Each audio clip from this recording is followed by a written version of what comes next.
Hey everybody, I'm Monty. And did you know the Spanish national anthem has no words? That's reporting from Channel 5. Listen, I'm Dominique Campbell, and did you know that Queen Elizabeth was a certified mechanic? See, this way y'all watch this show, man. We give you all stuff y'all ain't never heard. Guys, man, oh man, another show. Very excited. We appreciate all the support, all the love. Excited for this show too. I got a good brother, man. He's been on before on my old show. He came back again. So nice to have him again. Brother Dominique Pastor. Yeah, Dominique, well, you know what I mean? I it's all don't know if good, you was man. pastoring last I time, man. wasn't. I wasn't. Yeah, I wasn't. yeah. But hey, doing great things, man. Yes, sir. Always keeping it positive. It was good, brother. How you Yes, doing sir. today, sir? I'm doing good, man.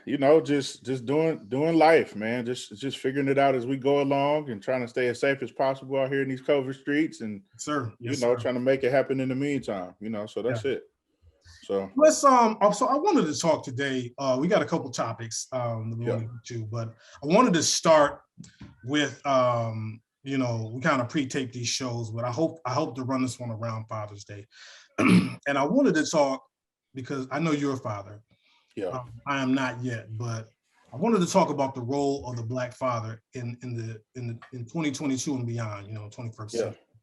And I know there's a statistic that says all kids combined, all races. There's about 20 million kids in the U.S. growing up without their fathers, without close contact with their fathers, and not saying, of course, that women that are single parents aren't doing a great job. We know y'all yeah, holding it down, doing the best you can. yeah. But I know for me, having my father in my life was very important.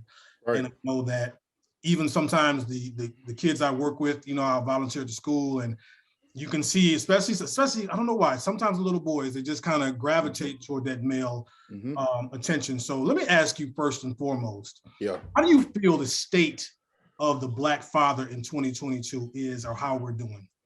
Honestly, I'll preface it by saying this: we have to figure out a way to band together better in being able as Black fathers to be more accountable in our own system, Mm, right? Because I know, like I have friends who work for Child Protective Services, and they're Black men. They see how the system, in a way, can kind of have a bend towards women when it comes to fathers who are actually have the children, are spending the time, are present in their lives, are still having to go through the child support system, are yeah, still having to pay when they are having to pay for the child, and make sure that the way of living is in their household is equal in the household with the mother as well. So there are a lot of different factors when it comes to like the state of the Black father in 2022. But I think what we need to figure out is how to create our own systems of accountability that are more effective than what the government is doing on its own, because there is sometimes unfair advantage that is given in certain circumstances. I'm not saying all, because if you look at it statistically speaking, you got a vast majority that they are justified in having to go to the court and doing what they got to do to make sure the children are taken care of. So I'm clear. But in some of these cases, I think we might need to revisit this, maybe make some type of justification for fathers who are present, and then building these own systems of accountability. One of the things for me that I think is important is, and of course I might be a little bit biased because I'm a believer, right? So I believe that there are certain, like having a men's circle. I'm a part of a men's circle called Journeymen.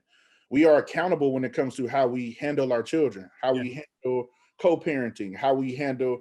We have training sessions on mental health, co-parenting, how to handle systems of trauma based on your background and different things of nature for the men, and learning how to unpack that stuff so that you're not bleeding that over into your children, you're not bleeding that over into your co-parenting circumstance. So trying to do the things as men, that's what I'm saying, like systems of accountability to where mhm, we can do something to help each other better, because we got apps for everything except for this, right? mm, I wish there was something we could design or something we could use our intelligence to impact each other in this area specifically.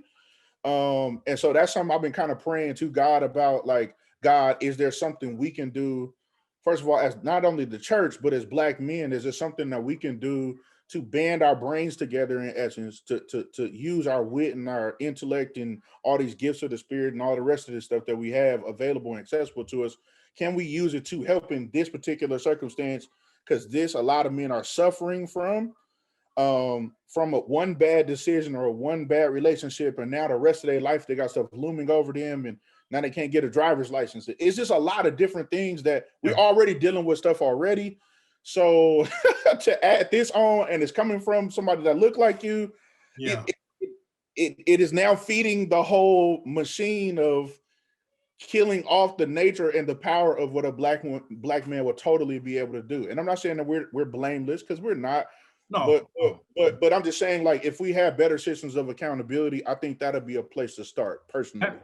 Man, you really hit something, because it seems like the knee-jerk, the thing that the courts just do is, okay, fine, you know, and again, there's different circumstances with everything, but it seems like the good guys that are trying always get the worst end of it. You know what I mean? Yeah, and it's like, sometimes the bad guys just get off, but it's like, I was in a room, in a clubhouse room.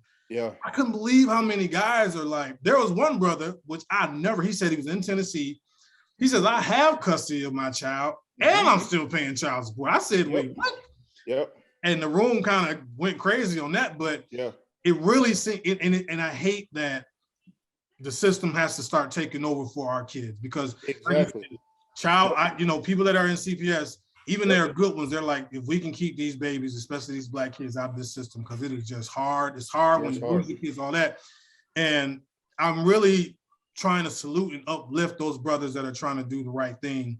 You know, and again, you know, sometimes things happen, you know, and maybe things don't work out, but like you said, that shouldn't be the end all, you know, to us trying to at least do the best for this child. So trying to just encourage, and I like that you're in that program. You said there's a program that's helping, because we need more of those, for sure. What was the name of that again?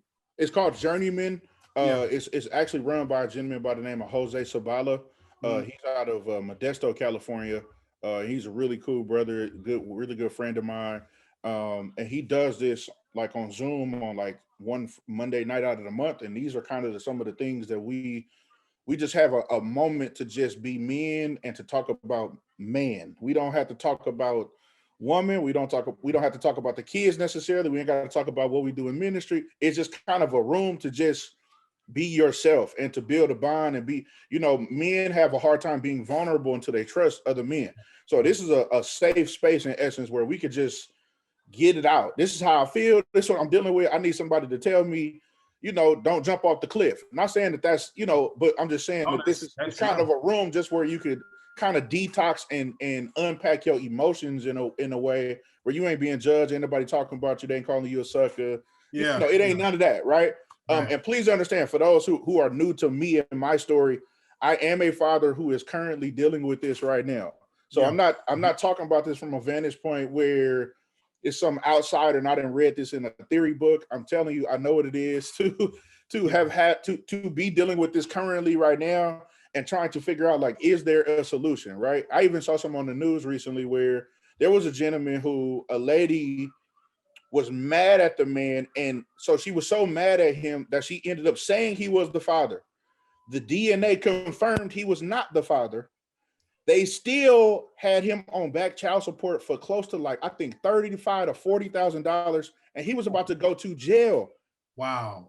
Because he did not take care of the support case that was against him, and the lady just threw his name out. She knew he wasn't the father. She knew he wasn't the guy. She was so mad at him because the situation didn't work out and it kind of fizzled out sooner than what she was thinking. She just threw his name out there kind of just esoterically. He ends up getting $30,000. They end up taking his driver's license away. They end up doing all this other stuff. He loses his job. He was making six figures. Like, these are the cases that I'm talking about that are not often highlighted. Right. That it makes a black man angry to see that, knowing what the system is doing to them in situations like that where the law does not even they're not even batting an eye. This man is literally in court. They're literally talking about giving him 15 years for something. This is the crazy part. He was paying the support. What? And the DNA, and he has to still pay the support until the case is over. Please understand what I'm saying. Like, I'm not, That's crazy. I never this heard is that. not like this ain't no game. Like, this ain't fun. I mean, in that particular instance, it's just like so unbelievable that you probably gonna laugh a little bit, just kind of just inherently. I can't even comprehend that. Yeah. That's changing and completely ruining somebody's existence. He has no children whatsoever. He ain't ever been married. He ain't never, none of that. And this man is about to go to prison for 15 years. And the evidence is already conclusive that he is not. There is not even like 0.0001%. It's already conclusive that he's not the dad. He has a $40,000 case against him, and they're still trying to put him in jail for unpaid child support for a child that is not his. This is why I'm saying we need our own internal system. We need something like we can't depend on government cheese to feed our kids. It's that same type of like we got to figure out another remedy for this, because the way society is handling this, it is not okay. You know, it's funny, man, because I remember watching that great movie that was based on the Lord, I'm gonna mess it up, but it was called When They See Us, about the five young men. And what struck me in that was the guys, when they got out of jail, I didn't know how hard it was for a parolee to stay out of jail. Like, you got to have this done and get you. And I remember thinking, like, the system is so against them. They're trying to send them back. And that same kind of system thing, I feel like and again, understand, y'all, we're talking about the good brothers. It's really trying to do. Right. We're not talking about. Not the Debbie's, but it seems like they're just stacking it again. And I keep hearing so many brothers tell these stories when I'll go in these rooms, and I'm like, man, but let me ask you this though, too. Bro. So for you, can I ask you, was your father in your life? Yes. So I've actually grew up in a 2-parent household. Okay. So it was rare. It was rare. It was rare. When I grew up, it was like you was a dime a dozen. It was like both your parents at home. It was almost like an anomaly, so how do you then equate to brothers that come to you or brothers that you work with who did not have a father in home? Because some of these brothers don't even know how to even start, how to begin. You know what I'm saying? I'm sure you've had to counsel some people. You have to talk to some young men, maybe even a young teenager. Maybe he made a mistake now. What is some advice you give that young father who's like, man, I don't know what I'm doing? Yeah. For me, first of all, as children, we learn not only by what we see, but we learn by how we interpret what we see. Yeah. Right. So you can have my point of starting there is because sometimes how you interpret what you see is how you parent. Mm-hmm. And so one of the things that I often try to do is I try to get clarity from older men in general and just have regular conversations to try to draw from these resources. Of course, I pray, of course, too. Like that's always, but I'm talking about more in a practical sense, right? Like, of course, I'm gonna ask God, how do I handle the situation? But then I'm also going to try to build relationships with some men who I know got some tenure when it comes to fatherhood. Yeah. So they can kind of pour into me, and they can kind of help me to understand, hey, if you ever run into this situation, this is these are different angles of how to handle this. Kind of like how we use the Bible. Like you ain't never met Moses, you ain't never met David, you ain't never met Solomon, but you're trying to draw some sense of direction, or, you know what I'm saying? Like, so you can understand how to handle something before it gets there with some sense of preparation. But I'll tell you right now, you can read all of the different methods of learning for parenting and a different, like, you can do the 4 steps and all that. Yeah. Listen, until you are in that seat, because those theories don't apply your own external and internal pressures. Yeah. They don't deal with your context. They don't deal with your circumstance necessarily. So for every person, it's a different thing. So the best thing I try to do is not act like I know it all. Number one, I try to just be honest and say, hey, based on what you're telling me, this is how I will handle this. Based on the story I know in the Bible, this is how I handle this. Right. But at the end of the day, like, I want you to spend some time, and I want you to get clarity for yourself. And I want you to find some good men that's going to surround you to help you. And I want you to pray. That's in essence, that's how I will handle it. Now, of course, in a counseling session, what some people may not be aware of is when you are like a person who understands, like, and has this experience with the Holy Spirit, sometimes he will guide your words and guide you to certain things, particularly to say or to. But in my opinion, the best way of discipleship is just be there for people. Yeah. Like you ain't always got to know everything. Just show up. Like I've been in court cases for stuff that had nothing to do with my kids. I was there for my boy in his court case. It didn't have nothing, but by me showing up, I learned, wait a second, if they'll do that to him, and it's his circumstance, and I didn't have to sit in on mediation sessions, and I didn't been there to make sure when nobody gonna do nothing. And you would be surprised how often the pastor got to play security guard in family situations. It is crazy, right? Yeah. But it's a part of what we're called to do. And at the end of the day, like for me, I think one of the biggest deals, just like in parenting and relationships and business and in life, if you learn how to show up, you'll learn more than in life than you will in the classroom per se, right? And so I just try to show up and be as present as I can to glean from, to learn from, and to say, okay, well, this is what happened with him. Maybe this is going to apply this way, and try to, just keep going from there. So, man, I mean, I'm only 33. I ain't, I'm trying to do my best to manage the wisdom that I have and try to, because I see a lot of cats failing trying to play God when, hey, bro, you. That's wisdom, man. The first thing I love that you said, you're like, I don't know everything. Yeah. You know what I'm saying? So that seems so hard for some people to even see. I know. Sometimes it's pride, though. It's pride, and it's ego. It's easier to act like than it is, because we don't want to look. I'll just give you a little bit of man 101, just a little bit. Okay? We don't want to look stupid. Yep. We don't want to be undermined. We don't want to be disrespected. And the biggest word I'm gonna say with an R that I might as well be cussing everybody out on here is we do not want to deal with rejection. Yes, sir. Right? A man wants to feel like every door that he's trying to turn is going to open that day. He is not trying to stand there and turn this knob and do the drill on the handle and get the nail out and cause the wood beam to come. No, that's just want to turn the knob and go in. That's deep. So it's when you understand that, then you get like why men make certain decisions, why we choose career fields that we choose, and just different things of this nature. Sometimes even the women that we decide to be with, it can or it cannot be based on if you have done that internal work. Mm-hmm. So I mean, those are all important things. But yeah, bro, to answer your question, it's more so about like being self-aware is very important. Mm-hmm. Whenever you start dealing with mental health components or mental health development stuff, one of the biggest things you'll consistently hear when you start having therapy sessions, things of that nature, is awareness. You will keep running into this word awareness. Awareness is so key to life, because the more I'm aware of who I am, where I come from, we can get into all the ancestors and whatever, all that stuff too. But like understanding why I'm wired the way I'm wired makes a huge difference when I blow up the spot and when I'm irritated, when I'm frustrated, and why I'm mad and who I'm mad at. And, so all that stuff, if you can get that stuff kind of in check and you kind of know ways to prevent yourself from exploding all the time, you'll end up being better for everybody, including your camp and your circle of influence. So that's good. Yeah, man, that's good.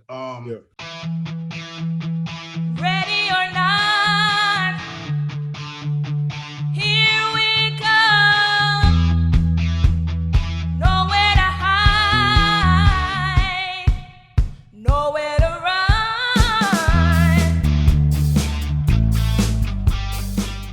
Man, this is a great conversation we have. We're going to transition. Our next topic real quick is, there's by the time y'all hear this, we've already had the tragedy in Buffalo. We've already had a show on that. We talked about that. We definitely know it was a totally racially motivated situation. Yeah. By the time this comes out, I'm sure we'll know more about what's going on, but it's just a tragedy. Again, peace to all of those that lost loved ones and to those brave souls. I've asked this question before in just conversations, and I'm going to ask you: is there a difference between prejudice and racism? You know what I mean? Yes. Can you be prejudiced and not be racist? I'm going to ask you I'd like to get your answer first. Okay, so I'm gonna preface it by saying this is my opinion on the matter. Okay, you know how when you on these different things and they say I'm not a financial advisor, but this is my take on it. Right. This is my disclaimer. Yeah. You know what I'm saying? You don't take this to the bank and try to cash this before Thursday. I'm just right. You know what I'm saying? But what I'm getting at is this. Okay, so in my opinion, okay, you can be racist and and not be prejudiced, but you cannot be prejudiced and not be racist. Why do I say that? Because prejudice is a matter of an outsider or an insider pertaining to a particular group or identity. Mhm. So what that means is it's like you basically are choosing to exclude yourself based on whatever the boundary or the parameter or whatever that it may be, right? So that doesn't have to necessarily be a racial tension. That could just be, I don't fool with you because I don't know you. Right. It don't have nothing to do with the color of my skin or anything of that nature, right? That's just you're a foreigner in comparison to a family sense, right? So we all experience this. You get a new job, everybody's foreign to you when you first get there. Right. So you have certain kind of what they call implicit biases. Like you looking at people because they're looking at you funny and you trying to figure out like, are you cool? You be mean mugging all the time. Why you always mad? They ain't mad. That's just their resting face. You're trying to get adjusted. So that's prejudice. Like you're coming into the situation. I like to say you coming into the situation green, and then now you starting to understand the more you spend time with these people in relationship. Oh no, this is a red light for them. This is a yellow light, and then this is a green light. Like you get more clarity as to who these people are. That's prejudice. Okay. Racist is you're black, and because you're black, I treat you like an outsider, and I put you in a position and in the category with everybody else because you black. Just because you black, yeah. So so if you sound intelligent as a black man, then the way prejudice works when you're intelligent as a black man is I categorize you as a white man. Ooh. Right? Because my implicit bias is the only way you can be a red light on this pole out of the 3 lights is you got to be white. And then the way I handle you as a Hispanic is yellow, and then how I handle you as a green is like these are all the metrics that you do based on racism alone. So you look at a black man walking down the street and say, let me clutch my purse. Let me make sure I put my kid on the other side of me just in case he tried to take my child. And you're doing this based on what the news and the media is projecting, what you're seeing consistently about just different things. And this happens on every single level. So we're not talking about like in church only and in the corporate office only and whatever. This happens on TV. It happens, like, for example, I'll give you this. Every time you see a young man who is being radicalized based on either critical race theory or replacement theory or whatever, see, you got to understand, you cannot be a pastor in this age if you don't know nothing except the Bible. We'll talk about that another day. You got to know something. I know some things, outside of that, so you can have a better understanding of how to communicate with people effectively, right? So you're talking about critical race theory, you're talking about replacement theory, you're talking about just different racial justifications. A lot of it comes from Aryanism. If you ain't never studied Aryanism, go ahead and take your time, right? You got the Jim Crow laws, you got the new Jim Crow, you got the old Jim Crow, you got all these different things that are pulling at us, trying to help us to understand what we're dealing with intellectually, right? And at the end of the day, when we're talking about race, I like to say it like this: race is the bowling alley, right? Racism, is the bowling alley. Prejudice is the bowling ball, and what's my other one? It's not being derogatory. It's another term that starts with an I, and I can't think of it off the top of my head. Or implicit bias is the bowling pins, right? And so what I'm trying to help you understand is like this is a really big, vast, and I'll go here just for the sake of this conversation. It's a really big, vast, demonic organization. And these are the different players or different components to how this whole thing is run, right? Like they're all cousins in essence is what I mean. Like they're all relative to, or discrimination was what it was. So discrimination is another one, is what, like all of these run in the same network and they all work in tandem with each other, like a mob, if you will. It's like a gang. Like you're gonna have the top henchman, you're gonna have the assistant, you're gonna have the chief in command, you're gonna have a sniper who's sitting on a roof. All these cats have different roles and different responsibilities in essence to make the whole thing work in the way in which it's supposed to. And then in the end, it's really a spirit. And I know I ain't trying to get too deep on here. Talk about it. But for me, it's a spirit that comes from satanic roots. It is really not about the color of your skin. The one way I could prove to you biblically is you had a king who worked with Joseph, who was Pharaoh at the time. As soon as Joseph died, 2 generations later, there was another Pharaoh who put out a decree to kill off Joseph's people. Mm-hmm. And that person was Moses. He was trying to kill off all the firstborn. So it's not a color distinction. This ain't a racial divide. It's a spiritual divide. And they're using racism, prejudice, implicit bias, and discrimination as tools to be the puppet master at the top, pulling the strings. So you'll be so worried about running around talking about racism that you're not paying attention. This is spiritual warfare. Yeah. You'll be so mad at the white cop. You'll be so mad at the Hispanic person. You'll be so mad at this person and that person. You'll be mad at Russia fighting the Ukraine. You don't even know why. You mad at Democrats who against Republican. All this stuff is really just distractions, and it's a ploy of spiritual warfare to keep you off base and off track. It's just more ways to divide us than to allow us to come together. That's man. And so yeah, that's yeah. That's my 2-minute drill version of that. We could for real. Yeah. You said so much good stuff there. And one of the first things you said is, I love that. You said you can't be no pastor. No. Just know the Bible. And you know what? My father's a pastor. Yep. And that man, he watches the news every day. He always says that I have to know what's going on in this world. If I'm going to teach and prophesy and things like that, I've got to know, what I'm saying, wars and rumors of war and the last day. And I love that. And also what you said as well. I mean, it really just is division. When we break it down at the end of the day, I can have an implicit bias. If you say you don't like Coming to America, I like Coming to America. If I hear Jan and accountant be like, I can't stand that movie I'm gonna be like, it's just in me to just be like, how you don't like what I like? Or how you don't relate? That's just in us, and it really is to divide. That's an excellent answer. I love that. All right, guys, we're gonna wrap it up. We got one more thing. Again, we're talking to the pastor here, and I want to ask this now. Yeah. I'm a musician. You've been in music, of course.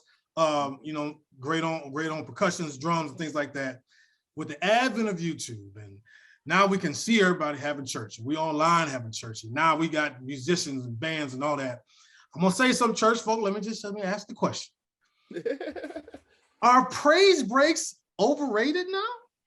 Like, have we kind of, or have they? No, I said, have they jumped the shark? That old jump the shark thing with the. Yeah. Do you think, or are we still in a good spot? I'd like to ask you that. Okay, so this is like a two-sided coin for me.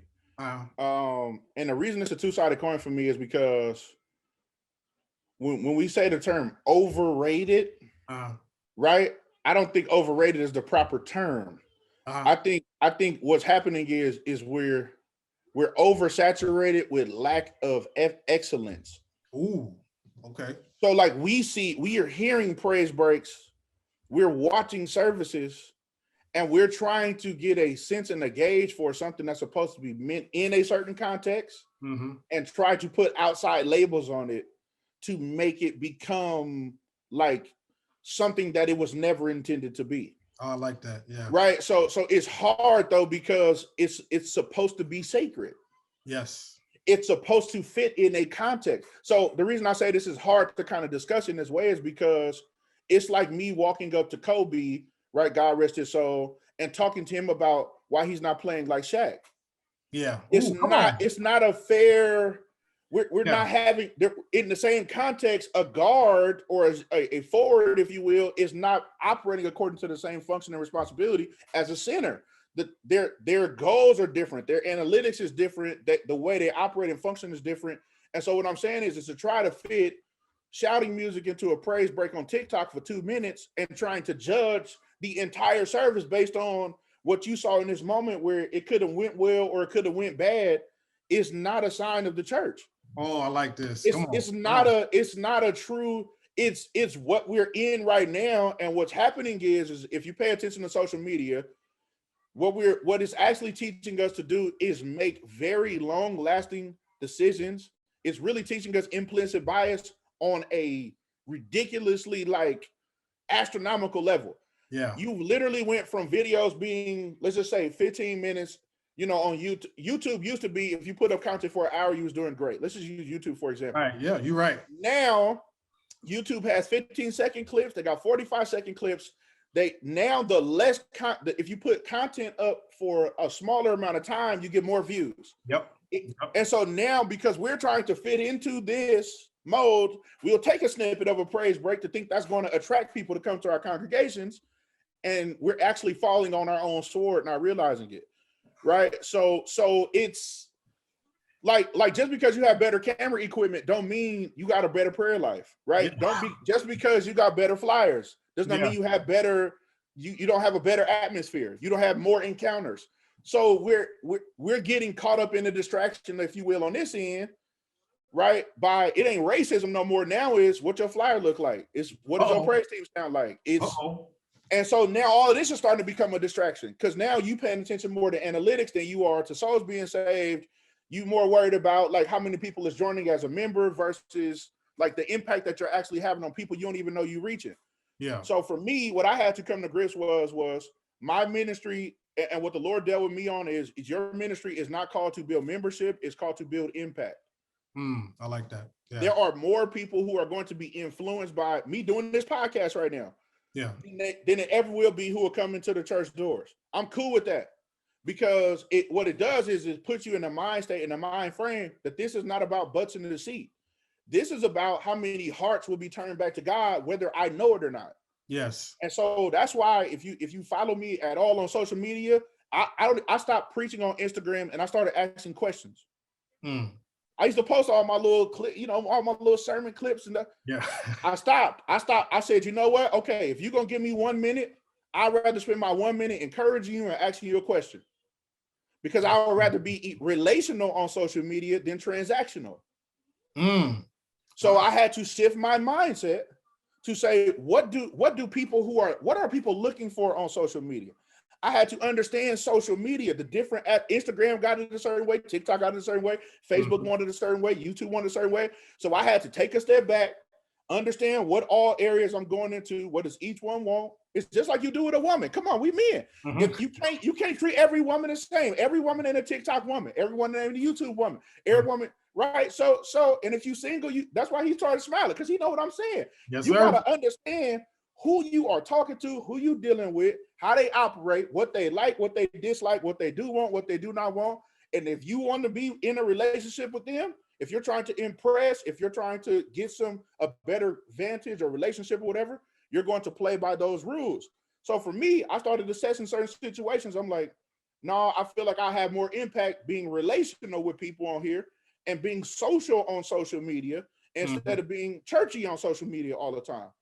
So that's what I started doing. And it's having way more of an impact. Before I would get, let's say 150 views on something if I'm preaching a sermon. If I ask a question, I do something called Yo Quick Question. I started doing it recently with the Reels. I literally have gotten, in the last 30 days, I can show you my analytics on Instagram and everything else. I have literally gotten close to 50,000 people watching these videos. Wow. I'm asking a single question and I'm encouraging people on the back end. The Lord gave it to me in my prayer time. I started doing it. Stuff started taking off. And I'm not talking about membership. I'm not talking about tithes and offering. I'm talking about impact. Impact. Yeah. There you go. So you have to shift with not only what's going on in front of you, but where God is telling you to shift into, right? And some people get uncomfortable when a pastor has a conversation like this because they're like, well, you ain't supposed to be doing it this way. You ain't. Listen, you can say however Paul said in the Bible, I had to become all things that I might win some. Yes. So you might prefer the suit and tie preacher. You don't want one who got on a poetic justice tee, right? But I appreciate my blackness, right? Yeah. I got on Tupac on my t-shirt right now, and I'm just as saved. I'm Holy Ghost filled, fire baptized, speaking tongues, can cast out the devils, and don't drink no wine, don't drink no alcohol, ain't all out and about with different women, ain't doing none of that, right? Have 2 children by the wives, right? Be clear. So a wedlock. We ain't out here doing the fool at the club at 2 o'clock in the morning, popping champagne. We living for God, right? But it's a way that you can still be authentically who you are, right? And still convey the gospel and still encourage people in their process. So I'm just saying all that to say, like, when we are talking about like this whole notion of the praise breaks, like social media is not giving us a fair advantage. Right. Right. It's just like back in the industrial age. You would go and put in your application and your name was John Smith, and they would hire you until you walked in the door. Then they would find a reason why you couldn't work there no more. It's the same way we treat praise breaks. We treat sacred moments. We're trying to pigeonhole sacred moments into a 30-second, 15-second, 1 minute, 15-minute, 1 hour. When some of this stuff you're not going to experience unless you're in the room. Man, that So is it's an unfair that's conversation. that's a Now, don't get great me wrong. Some of this stuff is completely out of line. Let's just be clear. I am not gonna sit up here and act like everything we watching. all right. Not at Yeah, all. It's always some of it is terrible. some of that. But I can be honest on both ends. Yeah, no, that's keeping it real. That's keeping it real. But no, it's not really a fair advantage to try to take something sacred and throw it into a 15-second clip and say this is the state of the church. That's not. Man, that's an excellent. That's so it's hard. It's hard. It's not. It's not a clear cut, cookie cutter like. It's straight up not and a down black and answer. white thing. I mean, I love that. I love Yeah. that. Man, guys, I hope Doc, you got one of them ushers to give you the water to drink. You're preaching today. No, you good, man. I love that. Good, I love that, guys. Man, that is. I hate. We got to stop. We got to wrap it here. But that we got to have you It's back all now. good. Because, we can do round 3. we got to do another one, right? Yeah, this is a great. I mean, it's always a great time to talk to you, man. And I appreciate for it. sure. Guys, listen. I hope you're being blessed and edified. This is why we can talk about just about anything. That's why I had to change the format of the show. I love how he said that though too, because Paul did say there have to be all things. Sometimes, you know, we was so scared of the internet. Now it's here. Now we're learning how to work social media. He said, if I be lifted up, I'll draw all. Just lift him up and let him draw. So I want to thank Pastor Dominique. Please, guys, support. This is Channel 5. You know, to find this Mighty Sharp Network, man. We're trying to do some things out here. I hope it's blessing you as well. Pastor gonna have to be back, man. I might have to have him on one of my round tables. I got a couple people all good for sure. I'm down for the cause, man. I love you, man. I'm proud of you. Man. No, you know what I'm saying? And I appreciate and support you as well, guys. So I know what you know. We're gonna keep it coming for some more episodes, man. I got so many folks lined up, but this was a blessing. Please, guys, you know what to do, man. Always be blessed and stay sharp. Thank you, Doc. I appreciate you, man. Yes, sir. God bless. Ready